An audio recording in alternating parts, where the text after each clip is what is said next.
Welcome to Middle East Briefing. The content of the briefing includes: the Red Sea crisis proves China was ahead of the curve. Your weekend reading: a bad week for Spirit and Boeing. Senior Iran Revolutionary Guard officials killed in strike blamed on Israel. 5 dead in Israel strike on Syria targeting Iran-aligned leaders. War Monitor. How the non-aligned movement fits in with China's global geopolitical ambitions. The Red Sea crisis proves China was ahead of the curve. Foreign policy. The recent surge in Houthi rebel attacks in the Bab el-Mandeb Strait has prompted shipping carriers to halt transit through the Suez Canal and seek alternative routes. Saudi Arabia has given its approval for a land bridge from the Arabian to the Mediterranean, allowing goods to be transported via truck from Persian Gulf ports to Israel's Haifa port.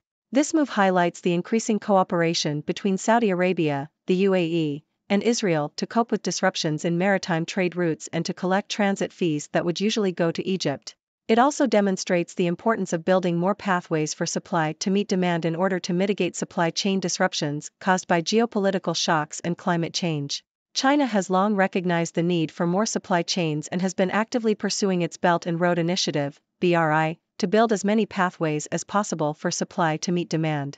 The BRI has been transformative, with $1 trillion of capital flowing to BRI member states since 2013. Other countries, such as India and Turkey, have also proposed their own trade transit corridors to boost connectivity and trade. The West has started to counter China's influence by launching its own infrastructure programs, such as the G7's Build Back Better World initiative. The infrastructure arms race is now well underway, and the more the world invests in critical infrastructure, the less likely it becomes that all roads lead to China. An infrastructurally hyperconnected world is desirable and essential for civilizational survival as climate change accelerates.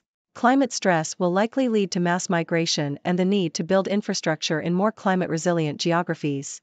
Investments in infrastructure create jobs, raise productivity, drive consumption and trade, and attract talent and capital. Ultimately, the fate of infrastructure is not a zero-sum game, and the answer to its future lies in building more. Your weekend reading: a bad week for Spirit and Boeing. Bloomberg. The aviation industry is facing a number of challenges, with Boeing and Spirit Airlines both experiencing difficulties. Spirit Airlines saw shares drop after a federal judge blocked JetBlue Airways' proposed $3.8 billion acquisition, citing concerns over competition and consumer fares. Spirit Airlines, which has been losing money for 7 years, has denied rumors that it will seek bankruptcy court protection. Meanwhile, Boeing has had many of its 737 MAX 9 aircraft grounded following a door plug blowout on an Alaska Airlines flight. Passengers are suing both Boeing and Alaska Airlines, and the company also faces an investigation by the U.S. Federal Aviation Administration. Boeing has suffered a number of engineering and manufacturing setbacks in recent years, and its reputation has declined. Despite this, the company continues to focus on pleasing shareholders. Senior Iran Revolutionary Guard officials killed in strike blamed on Israel. Yahoo! Iran has accused Israel of carrying out an airstrike on the Syrian capital, Damascus, killing 4 senior members of the Islamic Revolutionary Guard. Israel has not commented. The attack took place in the Motzei neighborhood of southwest Damascus, home to the UN headquarters, embassies and restaurants. Last month, a suspected Israeli airstrike outside Damascus killed a senior IRGC commander. 5 dead in Israel strike on Syria targeting Iran-aligned leaders. War Monitor. South China Morning Post. Israeli airstrikes in Damascus have reportedly killed 5 people in a building where Iran-aligned leaders were meeting, according to the Syrian Observatory for Human Rights. The Israeli missiles targeted a 4-story building, killing 4 members of Iran's Islamic Revolutionary Guards Corps, IRGC, including the head of the force's information unit in Syria. The building was reportedly used by Iranian advisors supporting President Bashar al-Assad's government and was entirely destroyed. Iranian media outlets reported that 2 senior Iranian military advisors were killed in the strike. How the non-aligned movement fits in with China's global geopolitical ambitions. South China Morning Post. China's presence at the recent Non-Aligned Movement, NAM, summit in Uganda highlights its growing role in supporting developing countries and its ambitions to shape global geopolitics. China sent a high-level delegation, including Vice Premier Liu Guozhong, to address the heads of state and government at the summit. The NAM summit is a forum for 120 developing countries to discuss global governance and international relations. The leaders called for an immediate ceasefire in Gaza and an overhaul of the global governance system to give developing countries greater power. China sees itself as a natural partner of the NAM and the Global South. The NAM could serve as a platform for China to coordinate its foreign policy with other developing countries. China's involvement in the NAM and other multilateral organizations is part of its strategy to challenge Western hegemony and shape a multipolar order. China is positioning itself as the leader of a new multipolar order and is gaining influence with developing countries. However, its influence will depend on whether emerging powers can persuade Israel to accept Palestine as a recognized state. The U.S. plan to revamp the Palestinian Authority is doomed to fail. Al Jazeera. The U.S. and Western countries have rejected Israeli proposals to allow the Israeli army to remain in control of the Gaza Strip after the war is over. Instead, they have advocated for the Palestinian Authority, PA, to take over governance once the war ends. However, a recent poll shows that 90% of Palestinians want PA President Mahmoud Abbas to resign, and 60% want the PA itself to be dismantled. The U.S. continues to support the PA because it has been a reliable partner in maintaining the status quo in the interests of Israel. The PA has taken a stance against the Palestinian resistance and aligned itself with Israel and the U.S., which has further undermined its own legitimacy among Palestinians. The PA was established as an administrative body to oversee civil affairs for Palestinians in the occupied Gaza Strip and parts of the West Bank. It effectively became an Israeli security contractor in exchange for certain benefits related to administering Palestinian population centers. While the PA leadership has enjoyed certain privileges due to its security coordination with Israel, it has engaged in widespread corruption practices and mismanaged resources and service provision. The lack of support for the PA leadership and its dysfunction have raised concerns about whether it can play a role in the upcoming post-war arrangements that the U.S. administration is trying to put together. The U.S. administration and its allies seek an authority that can provide security to Israel and engage in a peace process without altering the status quo. However, revamping the PA would likely intensify cooperation with Israel and provide Israeli settlers with more security, which would effectively mean more insecurity and dispossession for the Palestinians. The Palestinian people want a leadership that can fulfill their national aspirations, including creating an independent state and realizing the right of return to their homelands. The U.S. vision for revamping the PA does not take into account the will of the Palestinian people and fails to address the core issues of Israeli occupation and apartheid. IRGC says 4 members killed in Israeli attack on Damascus building. Al Jazeera. 4 Iranian military advisors have been killed in an Israeli airstrike on a residential building in Damascus, according to Syria's state media and the Islamic Revolutionary Guard Corps, IRGC. The building was reportedly targeted by 4 missiles, completely destroying it. Iranian state television labeled the attack as terrorist. Israel has carried out hundreds of strikes on Iran-linked targets in Syria in recent years. The attack comes amid wider tensions in the region and Israel's offensive on Gaza, which has killed nearly 250 Palestinians. What does Iran want? Financial Times. Iran has been engaged in a series of military strikes across the Middle East as tensions rise in the region.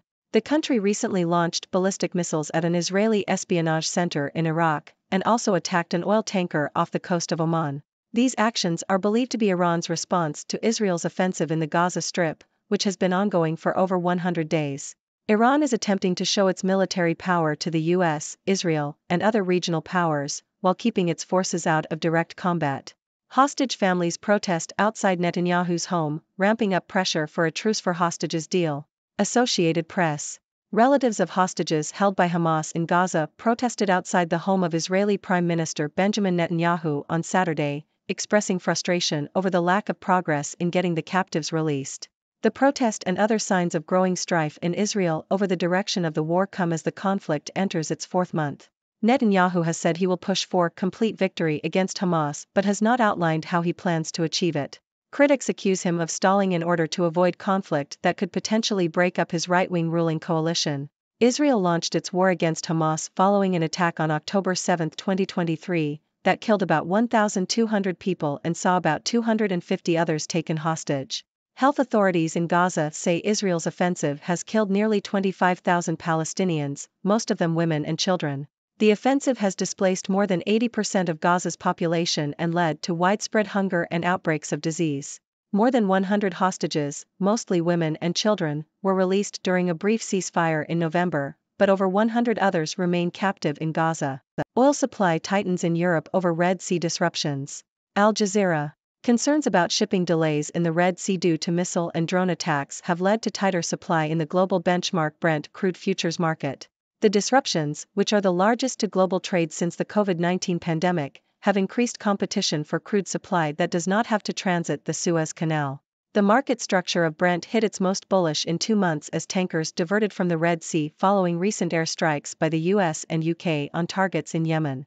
Ladies and gentlemen, I am Dr. Six, your resident observer from the 6 Degrees world, bringing you the latest news and analysis from around the globe. In our first story, the recent Red Sea crisis has highlighted the importance of building more pathways for supply to meet demand, especially in the face of geopolitical shocks and climate change. China has been ahead of the curve in recognizing this need and has been actively pursuing its Belt and Road Initiative, BRI, to create more supply chains. Other countries, such as India and Turkey, have followed suit with their own trade transit corridors. The West has also launched infrastructure programs to counter China's influence. As the world invests in critical infrastructure, it becomes less likely that all roads lead to China. Moving on to the aviation industry, both Boeing and Spirit Airlines have faced challenges. Spirit Airlines saw its shares drop after a proposed acquisition was blocked, while Boeing has had its 737 MAX 9 aircraft grounded following an incident. Despite these setbacks, Boeing continues to focus on pleasing shareholders. In the Middle East, tensions are rising with Israeli airstrikes in Damascus, resulting in the deaths of senior Iranian Revolutionary Guard officials. China's presence at the recent Non-Aligned Movement Summit in Uganda highlights its growing role in supporting developing countries and shaping global geopolitics. The U.S. plan to revamp the Palestinian Authority is facing criticism, as Palestinians want a leadership that can fulfill their national aspirations. Iran has been engaged in military strikes across the Middle East, showcasing its military power while avoiding direct combat. Meanwhile, families of hostages held by Hamas in Gaza protested outside the home of Israeli Prime Minister Benjamin Netanyahu, expressing frustration over the lack of progress in getting the captives released. Lastly, disruptions in the Red Sea have led to tighter supply in the global oil market. Shipping delays have increased competition for crude supply that bypasses the Suez Canal. In conclusion, these stories highlight the complex and interconnected nature of our world. Building more supply chains, investing in critical infrastructure, and addressing geopolitical tensions are crucial for our civilizational survival. As always, I welcome your thoughts and questions. What are your ideas on these developments? Thank you for tuning in. The content above showcases the latest briefing reports and analytical synopses, thoughtfully curated by the 6Do team. These insights stem from a wide array of reputable media outlets, think tanks, government sources, and specialized experts worldwide. We encourage you to explore these sources for a comprehensive perspective. Keep in mind that while the content may not always align with the official standpoint of 6Do Brief, it's not meant to be taken as absolute directives for decision-making. Comprising seasoned media professionals, learned scholars, and accomplished scientists, the 6Do team embodies a trailblazing, fully independent media entity. To customize 6Do Brief to meet your professional needs, you have the option to subscribe to a diverse array of briefings on our website, 6dobrief.com. Regardless of your location, you can conveniently receive 6Do Brief via email.